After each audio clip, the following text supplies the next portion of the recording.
Welcome to First Look, brought to you by the Edamame Anime Club, where we watch the first two episodes of an anime and tell you whether you should watch it or drop it. I'm Steve, and I'm joined by my co-host, Alexander. You know the drill. Always great to be here. Always great to be here. So let's get this started. Yeah. Kanpai. So today we're doing one kind of a genre I've never really done before. It's a little outlandish, even for me. And I'm a romance guy. So this one is the 100 girlfriends who really love you. 5 reallys. Yeah, 5 reallys. Also, it's shortened down to just the 100 girlfriends, but I kind of like the long version. So you brought this to my attention. Yeah, I'm the one who kind of picked this one. Yeah, you picked it. So why'd you go down this route? So I like kind of satire, comedic anime. I've seen people refer to this one as like the Konosuba of rom-com anime. So that immediately drew my attention. I've seen all of Konosuba. That one I thought was hilarious. So, Okay. just hearing that comparison made me really want to watch it. So I didn't really know anything other than it's supposed to be a satire on the genre. So it was definitely a satire. I did think that it was it was definitely a weird pick, but I mean, let's get into the information before we start getting into the anime, because it does have some background information that I'd like to touch on. All right.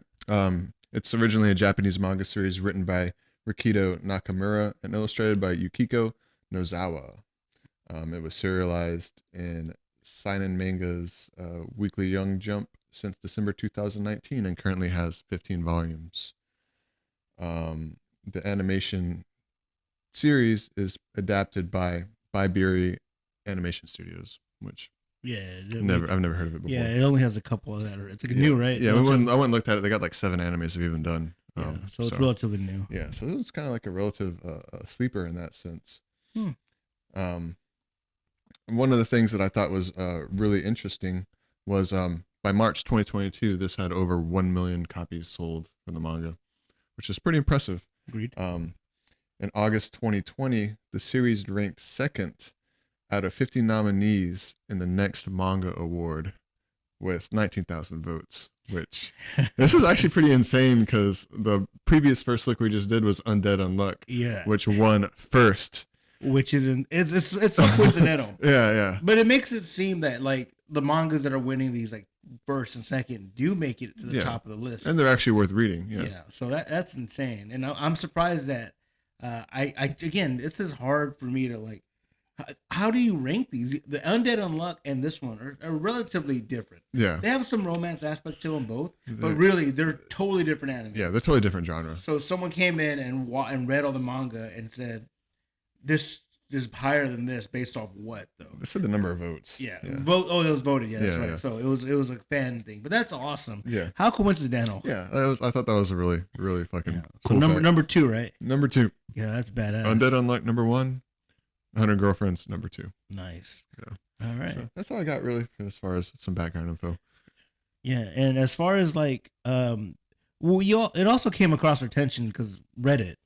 Yeah, Reddit. It's currently ranking number 5 on the top 10 anime weekly. Yeah. So and that's kind of a good way, like a good judgment of like who's watching what. Yeah, I do like that they have the rankings on Reddit, and because they've had some bangers on there. Yeah, I mean I go through it and read it. I don't spend a whole lot of time on there, but I think it probably was Reddit that I saw someone saying that was the Konosuba of rom-com. So. All the reading the 150 comments, and somebody said it randomly. Yeah. All right, you got anything else? No, that's it. All right, well, let's jump right into it. We're talking about the intro. They do the intro on the second episode, which we have come to expect. Some anime don't. Yeah, it's weird, right? Yeah. So most of them do it. Every once in a while, we'll get a few that don't. Yeah. It's not really that memorable to me. I don't know. I didn't really like the music, I guess. But I thought the animation was kind of cool. It was still funny.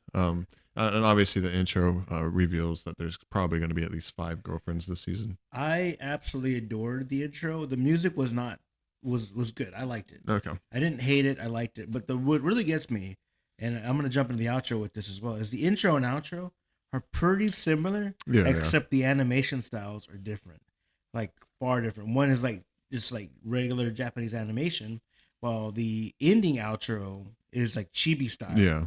where the main character is not like he's like a fluffy. What do they call him? Fluffy. Yeah, a plushie. Plushie. Yeah, that's what I'm looking for. Yeah, look at it, plushie. And like I thought that was kind of cool that they did it that way. They made it like serious in the beginning, like, and they made it kind of comical in the end. And also, the music in the outro was not that memorable, so I didn't like the outro too much. But I do like the the actual animations for both being played like that. I thought it was really clever, and we can get into the animation. Yeah, right the now. actual animation. No qualms about it. Like it was good. You don't think so? Okay, I will give this. I'll give this. Being satire, I've come to know that satire anime use the way that they draw different animation styles for like Oh, okay. for different scenes, like whenever they're like I'm expecting them to like be blushing, you know. Yeah. I'm expecting that. But like things like when he's like freaking out, like when she holds his hand, his mouth turns into like a perfect rectangle. Oh yeah. And I'm just like, I get it, it's a satire, so I'm not gonna be critical on See, that. I didn't even notice that. Yeah. You know, I was thinking when you were gonna say that you were gonna bring up how the God character is like drawn like One Punch Man and like a super serious oh, like it's like heavy shading. Yeah, like it's not even shady, it's just black. Yeah. I thought you were gonna talk about that. Yeah, that didn't bother me too much, but it's just the same thing. Like Higurashi did the same thing with that type of animation style, where you know. And now, granted, this one makes more sense. It's a satire than Higurashi. So, but it's not my favorite animation style. But I do like that they use different like imagery and like to describe those scenes. But I didn't notice that. Favorite. I was just thinking of the animation in general. Like I have zero qualms about it. Yeah. Again, I don't know if I'm getting used to it or not, but like the whole like teardrop on or like the sweating. Yeah. I don't know if I like that. Maybe I do because I've seen it a lot. I just noticed it recently because you brought it up, and I was like, I don't know, that happens a lot. They actually in this anime they actually have like a pole sweating. That's when you brought it up. I thought it was really funny. But yeah, so that's my two quarrel on the animation. As far as the music, I didn't even catch too much. I didn't catch too much either. It's like lo-fi, slice of life type of music, like walking around music, elevator type. Yeah, I didn't catch too much of it, so I really have nothing on that. Yeah. Now can we get in these characters? Yeah, let's get in the characters. All right. So there's three main characters we got to talk about. Yeah. Rentarō, which is the main character. Yeah, the protagonist, I guess. The one who has the 100 girlfriends. The one that has the 100 girlfriends. Will. Yeah. And then Hikari. Hikari, yeah. She's the pink-haired, and then we have... The pink-haired, like, kind of like yandere kind of girl. What is that? Yandere. It's like, kind of like overly loving. Oh, yeah. And then like the other one is Kurene. And she's a tsundere. There we go. Yeah, so, which means like she like loves you, but then like acts like she hates you or doesn't like you. Yeah, I like that. Yeah. So Rentarō is a good character. Rentarō, yeah, he actually redeemed himself in the first episode by making himself not seem like a douchebag. Dude, did you read my notes? I literally wrote that he has redeeming qualities. Yeah. Like, he's gonna have his harem or whatever, and like he's already told he's gonna have these 100 girlfriends or whatever, and so like.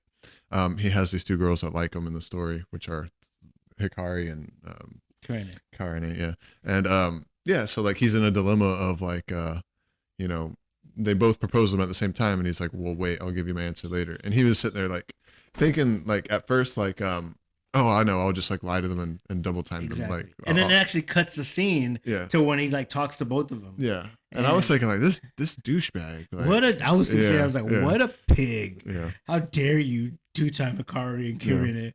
But he redeems himself big time. Yeah. Where he like he goes back to when he's thinking about this and he punches himself in the face. Yeah. And then he comes back and he's all dirty.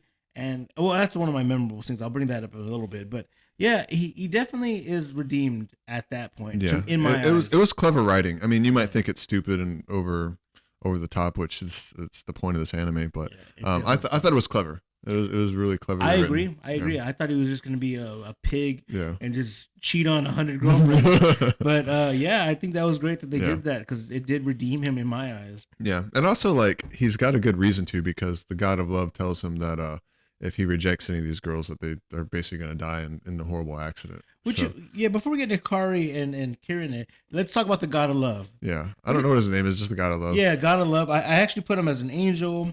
Then I changed it to the God, and then I changed it to the God of Love. Yeah. He basically gives the plot, which we'll get into in a bit. But really, just like the way he's drawn, he's all like serious. Yeah. He's just like it's a temple. No, he calls it a shrine, right? It's a shrine. Yeah. And he's a good character in theory because I don't know if he's narrating, but he does get the story popping. He does start the story by telling him that you now have 100 soulmates. Yeah. And we'll cover that in a bit, but like really, I think he's a good character. I hope he's not too reoccurring. Yeah. He has his purpose, I guess. Yeah, he was basically there to explain the plot, which I actually thought this was funny. I don't know if you caught it, but he breaks the fourth wall at like, I don't know, like 7 minutes into the first episode, because he's like, he has this line where he's like, he's talking about how he cut lines from the manga. And so like, oh yeah, so like, yeah, he broke the fourth wall. Yeah. Huh. Well, he's not the only one. So did, they do it a few times. Yeah, they did it a couple times. But that was the most memorable one that I noticed. Yeah, I mean that's kind of funny because he was like monologuing, and then like I can't remember if he gets cut off or what. There's a skip button on the screen, that pops up, and Rentarō hits it. And it skips over that, and then he goes, "If you're wrong, I'm gonna burn down the shrine." Oh yeah. So I thought that was really funny. Yeah, so it was definitely those two characters are they're all right. Not too much on the God of Love. Yeah, he's not a favorite. He was kind of funny. I mean, but he did have a point to be. Yeah. All right, now we get into the nitty gritty, Hikari and Kureni. Yeah. So who did you rather him be with? If I was gonna pick one of the two, and this is just me being biased, it'd be Kurani. The tsundere. I'm 100% the same. Yeah. I thought about that too. Nothing against Hikari or anything, but I just thought he should be with Kureni if we had one. Obviously, we're not. Yeah. But as far as let's get into Hikari a bit. Yeah. Again, they had their first initial meeting by bumping into each other, and Hikari like plays the damsel in distress. Yeah. Like, rolled my ankle. Please help me up. She's actually much more calculating too. Yeah. She's highly calculated on ways to like woo over our main hero. Which is it's clever. I like the writing. Like it's funny. Like really, like a lot of the stuff she's trying to do. So she's trying to get an indirect kiss, and it just like goes wrong because like the main character is being a dumbass about it. Like, it's pretty funny. Yeah, it's really good. I mean, she's great. Now I put the Hikari as a freak. Hikari's a freak. yeah. She's definitely like, she's kind of like out there with it. The scenes where like there's some grabbing. Oh, okay, yeah. Like she's like, oh, I'm into it. Like keep going. I'm just like, girl, chill out, y'all. It's the second date y'all been dating. Yeah. But you got to realize that they're in love. Yeah. They're truly in love. Yeah, because the love god explains it or whatever. Like they're destined. They're soulmates. Yeah, they're soulmates. They're truly actually in love. They're not like, it's not like this like high school stuff, puppy dog love. They're truly in love. So when they say I love you, it's real and genuine. Now what about Kureni? Kureni, I just like the archetype. I've always liked the tsundere archetype. She's much more like timid too. Like I don't know. Like I like her character design more. I don't know. Like I like that she's wearing like stockings or whatever she's wearing, like socks or something. Yeah, it's like her character design is great.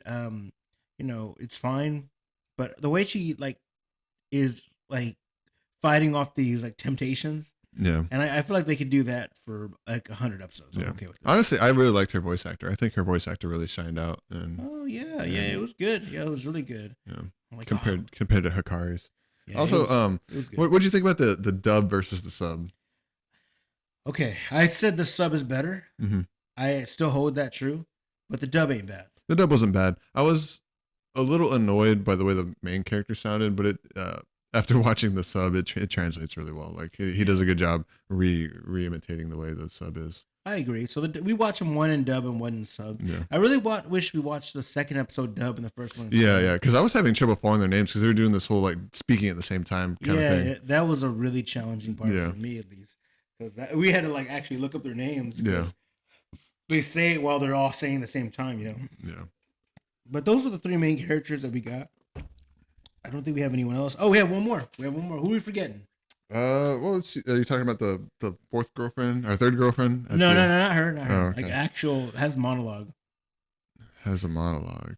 Friend A. So, which I think they did that strategically to show that like he's obviously not gonna have time for friends. Yeah. Like they said friend A as implying that he's not that important for the story. Yeah. Honestly, I didn't know. Was that a guy or a girl? It's a girl voice actor. I can tell you that, but I can't tell whether what it is. I think it's a boy. They're also like, we're never gonna meet each other again, and like I kind of expect that to hold true. Like, yeah, I hope they come back. I hope he's like invited to like the wedding with the 100 wives. Yeah. But yeah, that was really it for the characters. We have one more character that came out toward the end, Shizuka, and we only know that because the outro. Yeah, we didn't get much from them. They met in a library, and that's how the second episode ends. Yeah. All right, the story and the plot. Pretty good. Story. I was very curious how they were going to pull off the plot of him having 100 girlfriends, and it's, I keep saying clever. Like it was a solid way. I mean, the God of Love explains it pretty well. He says that he was like busy watching a television show. Yeah, he was like distracted. Instead of writing one soulmate, he wrote 100. He wrote 100 soulmate, which is pretty funny that he did that. But I really generally think that it's a good way to like get the story going. And I thought, because you're right, I was curious. I thought they were gonna do like a prolong where he has 100 girlfriends in his lifetime. Okay, and like each one doesn't work out. Yeah. Okay. That's what I was thinking of. But they did a really good job explaining that, and really it gave the reason to have the girlfriend, like to appease these girls, because if one of them is not satisfied with their soulmate, they die, or if he rejects them, they perish, like some type of death, right? Yeah. So it really gave like the motive to get both of them to be his girlfriend. Which I think is, hey, he's the Riz master. Rentarō is the Wizard of Oz. He's good. Wizard of Oz. He's solid, bro. I did really like that. That it played really well in the first two, like those first two girlfriends. Yeah. Because they're complete opposites and things like that. Now I'm curious how it's going to prolong. Yeah. Like, how are we going to continue the story? Like, is it going to be like them two versus this new girl? Like, so I was curious about that aspect of it all. I feel like it's going to go the hammer. They're all going to be just okay with each other somehow. And it's just all going to be like through the power of love and being soulmates. Yeah, like they're going to use that to literally on it. But I'm just 100 girlfriends is a lot, man. 100 girlfriends is a lot. Yeah, but good plot, good story, and they did a really good job of explaining. And you're right, it was extremely clever. Yeah. All right, last thing that we really have is our memorable scenes. Scenes. Yeah, let's think of the first episode. What was the first episode called? It was called the two girlfriends who really, really, really, really love you. 98 to go. 98 to go. That's hilarious. Yeah, and then the second episode was called First Kiss, which was pretty good as well. So let's start off. Like, what scenes did you like in the first episode? First episode, I don't know. That one's kind of hard. I guess I liked the confession scene, like at the very end where he's, the Hikari and Karane are waiting for him to give him his answer, and he shows up with his, his 2 4-leaf clovers. Yeah. And that was probably the most memorable scene. I liked the way both of them reacted to it, and it kind of played off both of the personalities well, and gave them justification, because both of them, they're both rejected it. They're like, no, you can't be two-timing me, this and that. Yeah. And it goes on to show Rentarō's character is not the biggest scumbag ever, and makes him a little endearing, and it was a really good scene to make this whole concept even happen. Yeah, like that was very necessary. I agree. That was a great scene, and actually, I'm gonna play off that scene, like to preface that with the scene where they run into each other and they're like pretending to be hurt to get the nurses, and somebody goes like, "Oh, there's a 4-leaf clover out there. If you find it, you whoever you ask out will be your boyfriend." Yeah. That's why they go looking for it for hours, and then looking for it for at least 4 hours. And while they're doing that, one of the scene that I really like is that Rentarō is helping a teacher find a contact for approximately 4 hours, and he goes, "Have y'all been looking like for 4 hours, like judging them?" Yeah. Like and then they put in a subtext right next to him. He was also looking for contact for 4 hours. Yeah. And that tied in really well with that scene, because that teacher is the one that led him into the school to find this 4-leaf clover, which he stayed up all night digging through the dirt to find. So those two scenes played off each other really well. I really like that scene. But those are the two only memorable ones I had. Yeah, I don't know. Yeah, maybe like whenever they're walking down the street, like I thought it was a funny scene where he's talking to like a lamp and then both of them walk up on him. That's the beginning of episode 2. Oh, you're right. Yeah, so no, that would definitely be the end of episode 1. Let's jump into episode 2, yeah. Okay. So the pole scene, he's talking, he's like, "I can't believe this is happening," blah, blah, blah, to a pole. Yeah. And the pole's like getting like nervous, or like it's like sweating. Yeah, it's anxious to see what happens. Yeah, and yeah, that was a good scene. The hand holding scene to me, they had a scene where they're holding hands. I thought that was really funny because the way they hold hands and like is like, oh, the weather, the weather is making us hold hands. Yeah. And of course, Sakari wants to be held her hands. Like she's the one that initiates it. She's a freak, and Karine doesn't want to hold hands like she does, but she doesn't. Yeah. So then he grabs her hand and they're holding hands. He's like, I guess because the weather, whatever. Yeah. And they go walking down, and I thought it was a really cute scene. Yeah, they just keep saying each other's names back and forth because they like say, "Call me by my first name" or whatever. Yeah, I don't know about that. That was a little over the top. I don't know. I thought it was just funny. Like I thought it was a funny moment. There's more context to that I'm missing. I think though, for the first name and last name, is because the last name, like the last name is more professional, and first name is like. I think personal. There's a lot of hidden, like, what do they call them? Like I don't know about like social norms that are in Japan. Possibly. That we don't know. I was gonna say like Easter eggs, like references. There's a lot of hidden references here, and even in like the English dub, like I think they're like referencing games or something like that. Whenever like the God of Love's talking. Anyways, there's a lot of like hidden little things. Yeah, I mean, it went over my head if that's the case. Yeah. So that was a really good scene.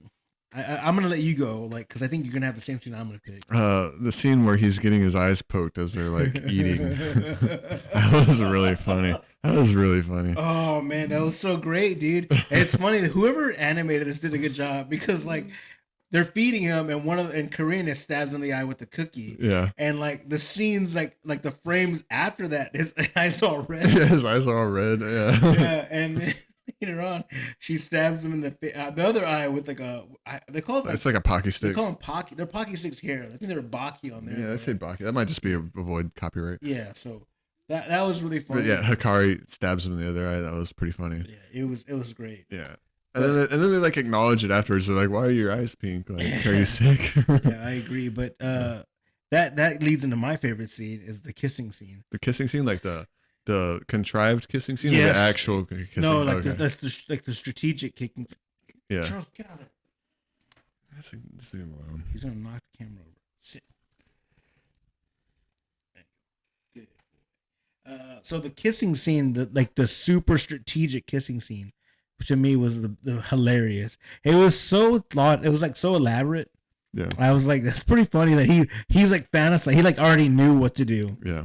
Which I think you said, well, you already called him the Riz Master. Like, it kind of is in this kind of context. He was playing out that scenario the night before. Mm-hmm. Like, he knew it was gonna happen after he got the two girlfriends. And he even convinced them after both of them had, like, slight protests. Like, he's like, no, this is the way to go. Yeah, the 3-way kiss is the only way to do it. Yeah. Not weird at all, Yeah. That was kind of okay. I didn't really care for that scene too much. I kind of figured it was leading that way. Yeah. But I didn't really care. But I just like that. Like, it's like there's a dice. Like, and then every time he goes to the kiss, something bad happens. Yeah. And it's funny because like something really like I guess naughty happens with Hikari. Yeah. And the same thing, like she's like blushing. Something similar happens to Karina. Yeah. And she like tombstones him. Yeah. Oh yeah, that was hilarious. Yeah, it's like every time like she's getting his ass whipped by Karina. Yeah. So that was a really good scene. Yeah. Also, I was actually really surprised. This is where like the show actually devolves into fan service. Like there was like zero fan service up until this point, and now it's like apparent that they're not afraid to lean into it. They're not afraid at all. There was so much fan service in episode 2. Yeah. Like in episode 1, there was like zero fan service. Yeah. In episode 2, it was just like all fan service, which was kind of. I think I wrote a note in here where I said that like it was. I said got more fan service. Got more fan service. Yeah, and I guess I'm okay with that. I don't mind the fan service, but I can imagine someone who is like hates fan service and then walks into this. Yeah, because the first episode belies it. Like you would think that it's going to be more wholesome, and it kind of feels like it. But then no, it's got the fan service pretty heavily. Yeah. Oh yeah. There. Yeah. Oh my God, the cat scene. Mm-hmm. That to me was like over the top. Yeah. Even for me. I don't even think I'm going to put that scene in there. Yeah, don't put that scene in there. You guys got to watch the anime to see the cat scene. Yeah. All right, I got nothing else, man. You ready for this? Yeah, let's do it. All right. So, are you going to watch it or drop it? This one's an easy one for me. I'm going to watch it. All right, go ahead. Talk about it. I'm a sucker for fan service animes. Harem animes are kind of actually like my guilty pleasure. This one was funny. It made me laugh. It's not. I've watched just fan service for the sake of fan service, and this is not fan service for the sake of fan service. It was actually funny. It made me laugh multiple times. I think it's a watch right now. I think that it could get worse as they slowly add these girlfriends. Like, I feel like I'd rather just see it be these three and then like see where that plays out as far as like a season of anime goes. Mm-hmm. But again, it's supposed to be over the top comedic elements, a satire of the entire genre. So I guess they got to go with the actual 100 girlfriends. Yeah. This is a drop for me. Drop. Now, I do think it's a good anime. But there was just some scenes that were a little cringy for me. And it's like, I'm okay with the cringe for a certain amount, and it's fine and all. But there was a couple scenes I was kind of cringed out by. And there was a couple other scenes I really just didn't like. I know that it's 100 girlfriends. And I know that to me, so that means that there's going to be episodes where some girlfriends are not going to be included. Yeah. So I know it's going to get it's going to get out there, far-fetched. There's probably going to be a whole episode or a whole half season where he goes somewhere else for a while and gets new girlfriends. I'm just speculating at this point. I don't think I'm going to enjoy it beyond these first 2 episodes. So I'm saying drop it. Now, again, we've been, last one too, right? No, we both agreed on last one. Yeah. Yeah, but, I'm saying drop it. You're saying watch it. I think you can, if you watch these episodes, our fan, like our what anime we like. Yeah, our tastes are kind of apparent. Yeah, we're totally opposite on our tastes. Now, is it a good anime? I think it's pretty good. Am I gonna watch it? I know I'm not, dude. No, I just know it in my heart I'm not. Nah, this one will be an easy one for me to just like throw on a few episodes at night, just when I'm not doing anything, just like want to turn my mind off. This one will be all right. All right. Well, what are the people rating it? All right. So, I know it's rated 4.8 out of 5 on Crunchyroll, which is where we watched it on. Yeah. It hit the weekly Reddit anime top 10. It was number 5 last week. Yeah. And then IMDb rates it a 7.3 out of 10. So. All right. Yeah. So, I mean, you're not alone in this. Like, everyone seems to like it. Yeah. I'm not saying it's bad. I don't hate it, but I know I'm not going to watch it. I got other anime that I'm putting over this one. I mean, maybe it'll make the list one day, but not anytime soon. Yeah. It's kind of sad, right? I don't know. I mean, there's too many anime out there. I mean, I've watched anime that you've never watched. Like, I've even told you, like, Sono Bisque Doll. I thought that one was great. Heavily fan service, by the way. What a twist that you watch a fan service anime. Yeah, I want to say it had 24 episodes. I'm not 100% on that, but it's not. It's sad because I know that I'm never gonna watch this, but it's probably gonna be a good watch. Yeah, and I think if you have the time, check it out. Yeah, this is one of those anime that you'll know whether you want to watch it or not. Yeah, I think most people would want to watch it. I'm just saying I know I'm not. Yeah. You got anything else? That'll be it. All right, guys. Thanks for watching. Make sure to follow, like, subscribe. Check out the other videos. Let us know what you think. And we'll be back. We'll catch you guys next week. Next week, yep. All right. Bye. Later.